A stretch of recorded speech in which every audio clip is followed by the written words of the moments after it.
أكثر من 22 ألف شاب فيلي اختفوا قسريا بدون أثر. هاي مو إحصائية عابرة، هاي مأساة إنسانية انتحت وطأتها آلاف العائلات.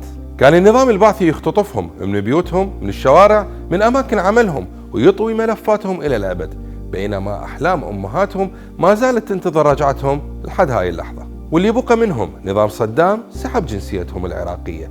أكثر من 750 ألف فيلي تم تهجيرهم قسرا إلى إيران، وصادروا بيوتهم وأموالهم بتهمة إنه هم أصولهم إيرانية فقط لأنهم ماكرات شيعة.